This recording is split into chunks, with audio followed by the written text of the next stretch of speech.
मौजा आयता या गावाजवळ एक अज्ञात जाग्यावर अज्ञात व्यक्तीने हा अवैध स्वरूपाचा अंदाजे 15,000 स्क्वेअर फीट 15,000 ब्रॉसचा वाळू असल्याची दाट शक्यता आहे। आधी मला वाटलं की 4 ते 5,000 ब्रास वाळू असेल, परंतु हे वरत चढल्यानंतर हा 15,000 ब्रास वाळू असल्याची शक्यता आहे।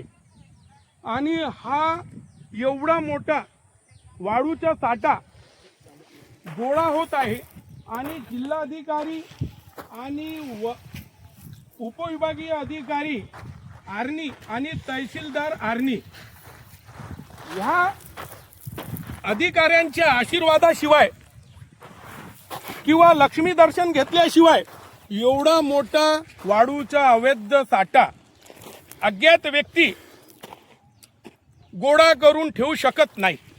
आज महसूल अधिनियम 1947च्या प्रचलित नियमानुसार 10 पट दंड लादून रिकव्हरी करतो म्हटलं तर हा 20 ते 50 कोटी दंडासह ही आर्थिक रक्कमची बाब आहे। राज्य शासनाच्या स्वामित्व आणि महसूल खनिज च्या एवढ्या मोठ्या प्रमाणावर नुकसान झालं आहे। जिल्हाधिकारी एसडीओ तहसीलदार हे यांच्या पदा आणि अधिकाराचा दुरुपयोग करून त्यांच्या कर्तव्यामध्ये कसूर करून अशा लोकांना त्यांनी झुकता माप दिला आहे आणि त्यांनी आर्थिक स्वार्थापोटी लक्ष्मी दर्शन करून हा झुकता माप दिल्याचं दिसून येते।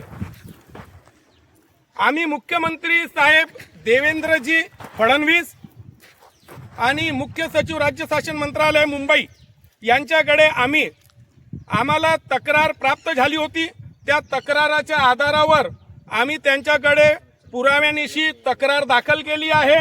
आपले सरकार ॲपवर आणि ज्यांनी आम्हाला फोटो पाठवला होता इकडे तिकडे वाढूच दिसत आहे मित्रांनो। सुरुवातीला आम्ही पहा, पाहिलं, नंतर भयानक मोठा स्टॉक आहे। प्रचंड एवढा मोठा स्टॉक आयुष्यात मी अनेक रेती तस्करांना गाड्या पकडून दिल्या, अनेक घाटावर गेलो, अनेक तक्रारी केल्या, आपल्या न्यूज चॅनलवर अपलोड केल्या। रात्री 1 वाजता सीमा तपासणी नाका पिंपळकुंटी येथे रात्री 1 वाजता रेतीचा ट्रकही पकडण्यात आला। तो आपल्या न्यूज चॅनलमध्ये आहे। तर बघा मित्रांनो, हा एवढा मोठा भयानक रेतीचा साठा दिसत आहे। पहा,